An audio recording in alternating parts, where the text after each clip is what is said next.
What's up, everybody? It's Keefe from Ghost Cult Magazine, ghostcultmag.com, and I'm here with the guys from Kaupe. How are you guys doing? Good. How are you? Thanks for having us. Thanks for being here. Super stoked to talk to you guys today about your awesome, recently released new album, Cognitive Dissonance. One of my favorite turns of phrase in all of words and language, and a super cool album as well. Before we get underway and unpack this record and talk about a lot of stuff, please do us a solid and introduce yourselves and tell us what you do in the band. I'm Brett. I play guitar. I'm Marc, play the drum. I'm Pete. I'm the bassist. Right on, right on. I like the car bomb shirt, Pete, for real. A huge fan. And yeah, I was gonna say there's an awesome thing there, a thread. It's funny that you have that shirt on. There's definitely this really great thread that runs through this whole album. I guess I don't know what you would label yourselves, instrumental, metal. It's kind of straddling a bunch of genres for me. Yeah, that's pretty much it. I don't think we're trying to fit here or there or anywhere. We're just writing riffs, and the songs come out how they do. It really is an organic process, from start to finish. So I know that's very non-descriptive, man. And yeah. Well, you know what? Maybe you want some mystery. It just happened. Yeah. Yeah, it's weird. I guess if I'm gonna answer a question that I haven't been asked, I would say that it is it's like instrumental music for written by people that don't listen to a whole lot of instrumental music. I'm speaking personally for myself. So like our songs will actually have like kind of a verse, a chorus, bridge, kind of, we'll do that, and then sometimes we'll be like linear in our progressions. So it's just kind of different. It's a different take on being an instrumental, and we try to fill in the void with our instruments where there would be vocals. I definitely get that, and yeah, there's definitely no shortage of melody, which sometimes happens. I love riffs. Riffs are my whole life, actually. I told somebody that I think riffs can be the cure to COVID, and we haven't tried it yet. We should. Somebody needs to get like some, find Iommi somewhere, just record sound waves from his amp and figure it out, scientists. Come on, we can do this. Right, Yeah. right. We figured out how to slice bread and, make grilled cheeses. We can figure out how to beat this virus. And, Right.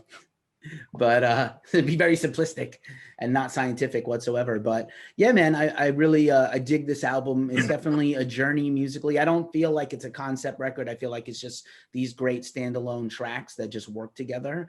I often say that sequencing is a lost art in music in general, because we are in the streaming age. And so people don't have the patience to sit and listen to a whole album. And you guys are definitely demanding some patience and attention with this music. Yeah. Yeah, I find that unfortunate. I'm an album listener myself, so I love bands that write albums that I listen to from start to finish. I'm not really a single guy, so. I like I was going to say, I like how he answered the question and deftly poured the beer, almost not even looking. Dude, he's a multi-talented. He's a natural born pro, dude. Awesome. Let's dial it back for a second before we talk some more about the record. How did you guys form as a band? I know Florida is sort of, there's a lot of bands that come from Florida, but they're all over the map musically. Yeah, so Marc and I were in a band together called Lost for Words, and it was late 90s, early 2000s. And we were kind of like a math metal band, Dillinger Escape Plan, Birds type stuff. Which oddly enough was started as instrumental, hence the name Lost for Words. Right, and that's a detail I completely forgot. Yeah. So we were we played that, with that band. And then years went by, and we're getting an echo. Hold on. Years went by, and we kind of did our own thing, and then just decided about, 14 years later to start jamming again.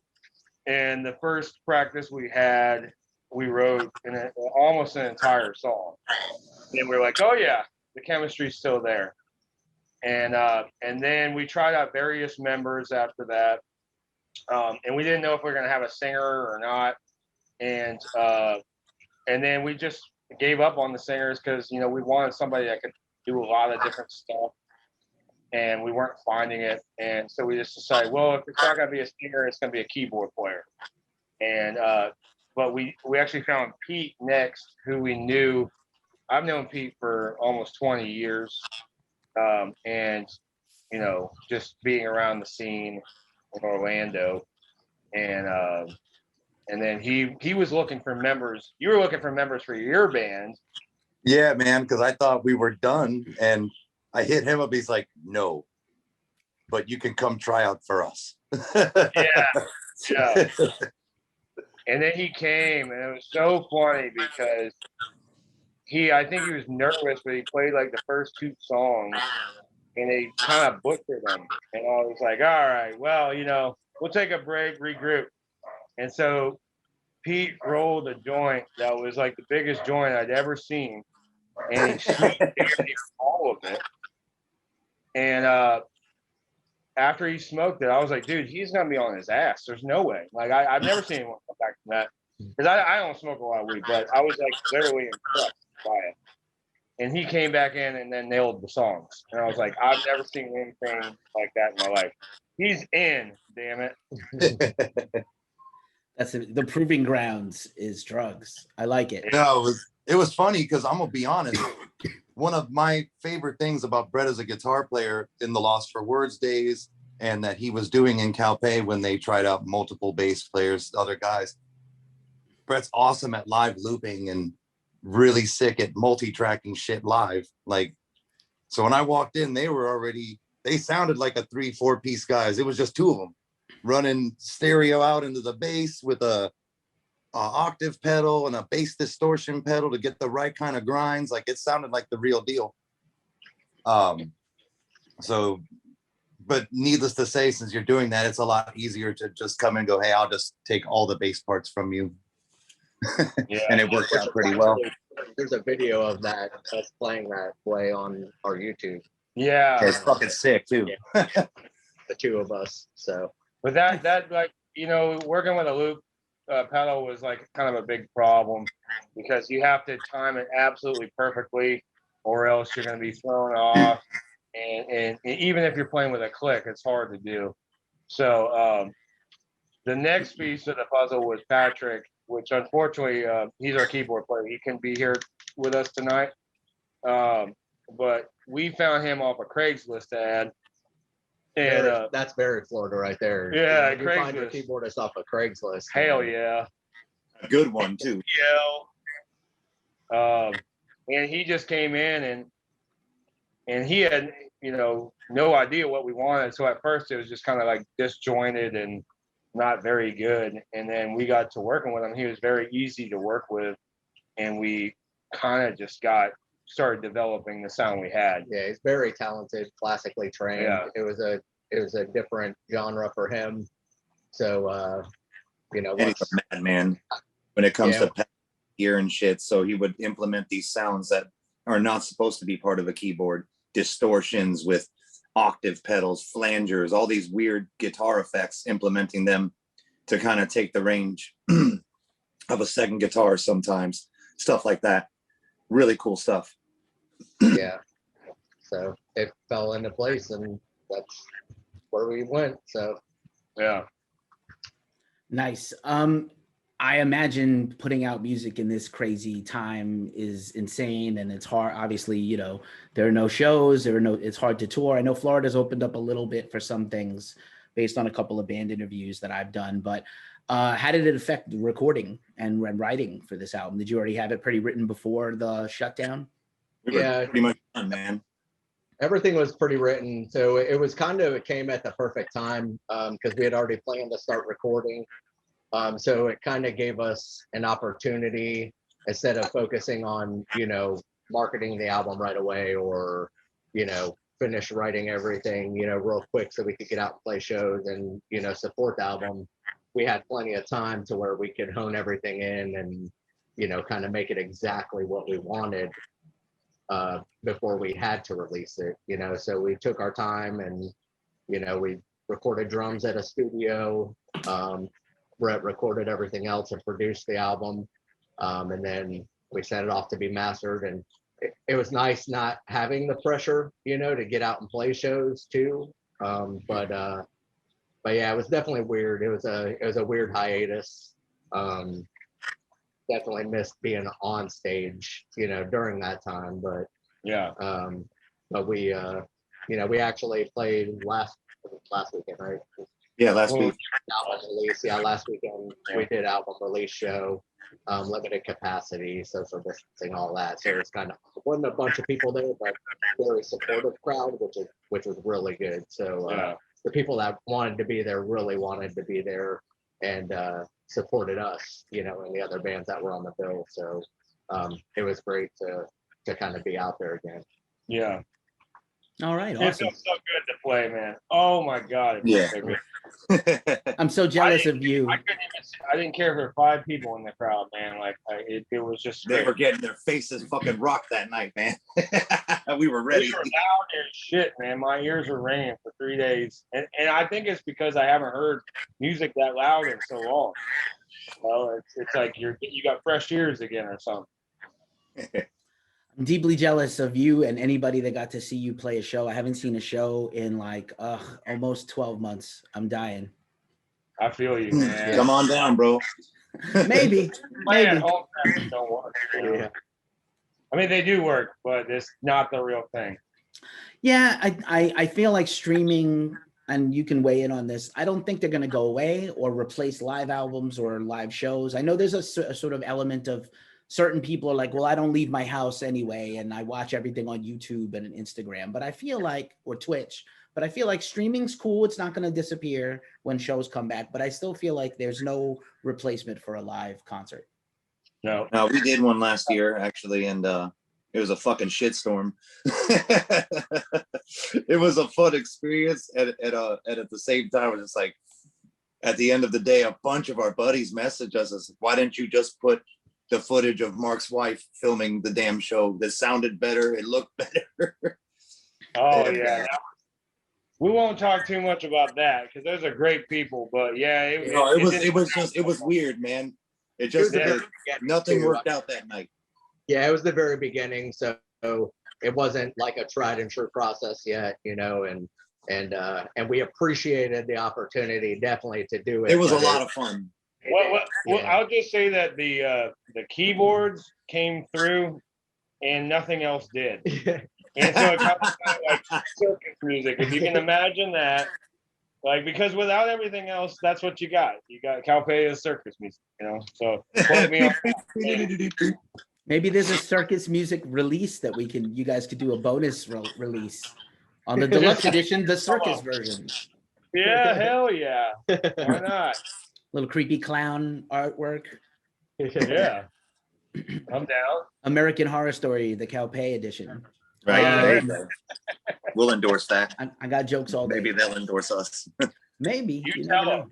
You tell Which them. I think that was in Florida too. So Right on, right on. Yeah, and wasn't Ringling, that was like their annual thing where they went down the East Coast from Connecticut to Florida every year and yeah, back. it's actually into land where we are now, about probably as a crow flies, I'd say probably about 2 miles from my house.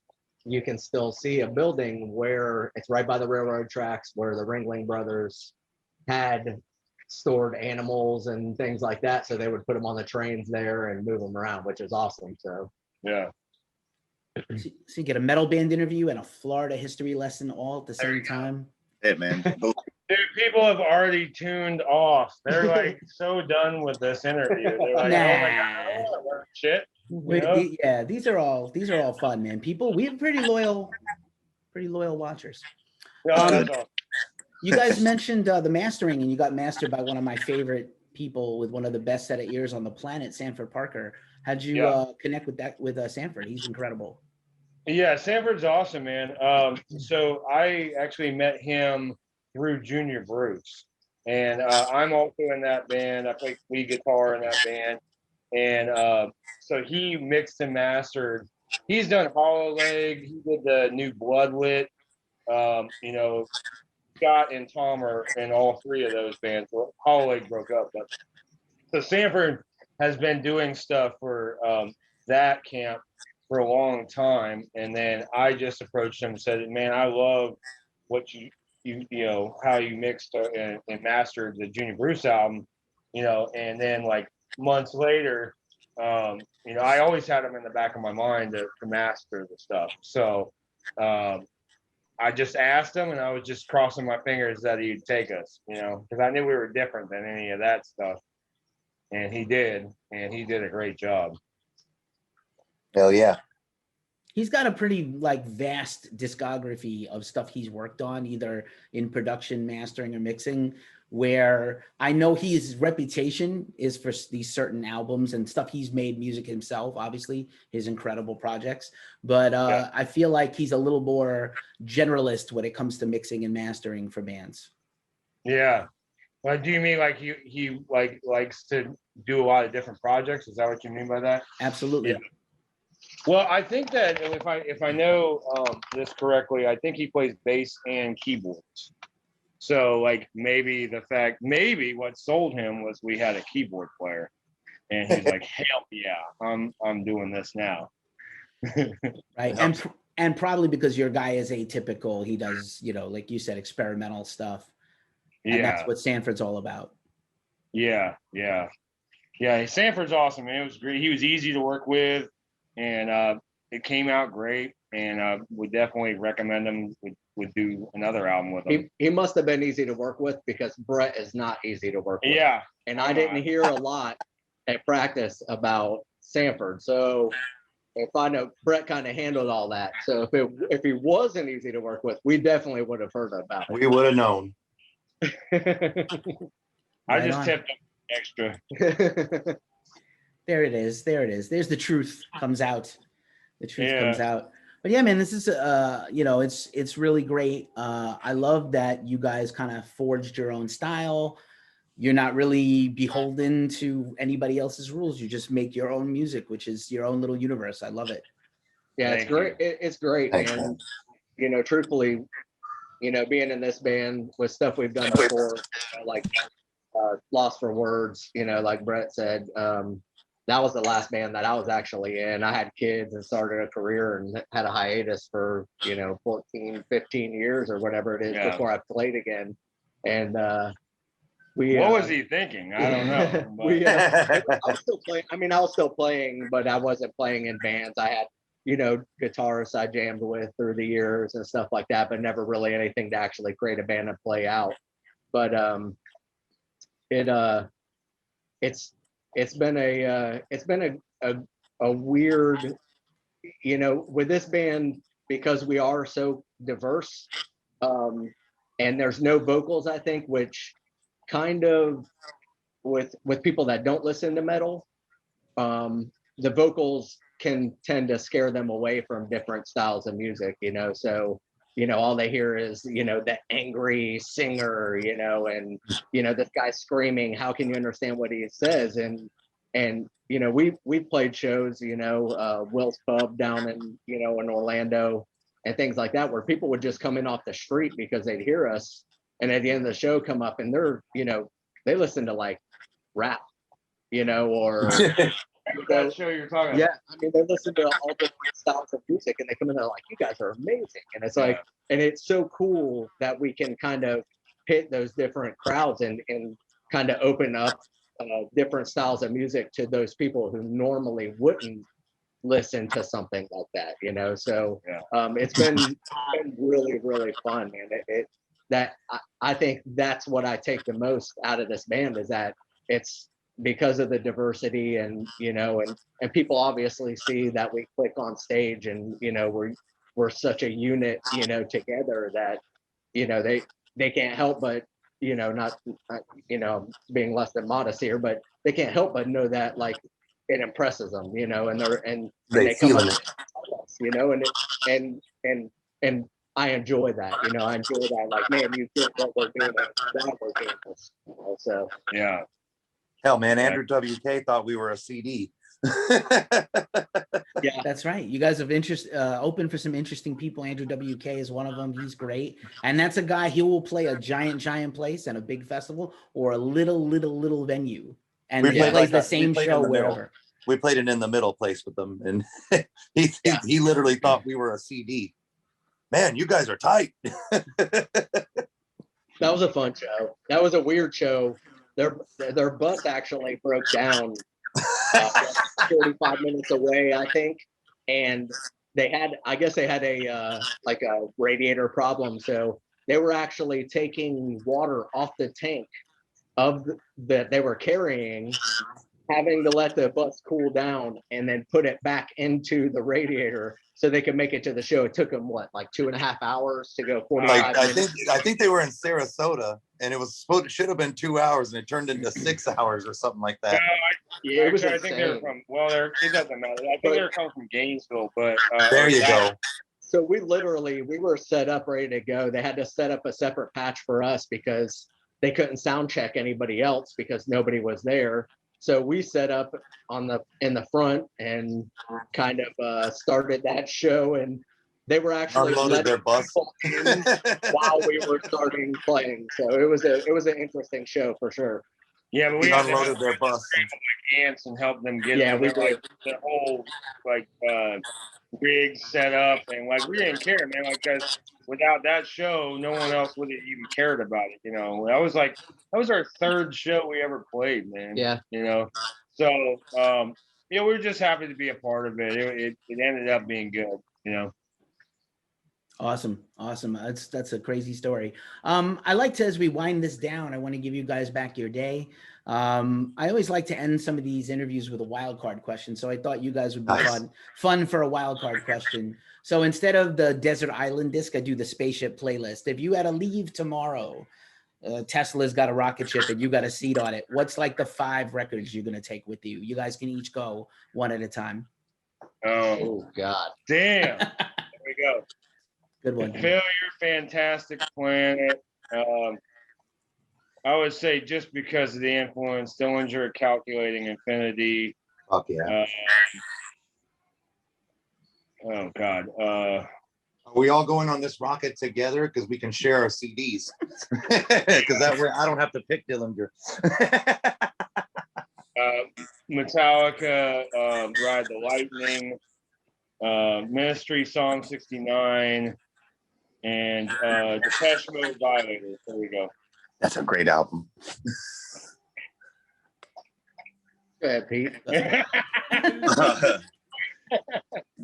Dude, yeah. I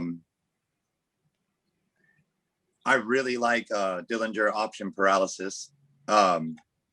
Chaos Sphere, Meshuggah would probably be one of them. Men at Work, Business as Usual. That CD rules. There we go. Tears for Fears, Song from the Big Chair, and probably Car Bomb Meta would be my 5. God. Yeah, it's a weird thing when you're asked that question because, like, dude, if you look in any of our Spotify's, I mean, it's just like vast amounts of music that you almost forget about it. So, like, I think that's what you're doing. You're looking. I'm looking to see kind of what I listen to the most, and like I'd say like Alt J and Awesome Wave. I mean, that's a great album. The Contortionist.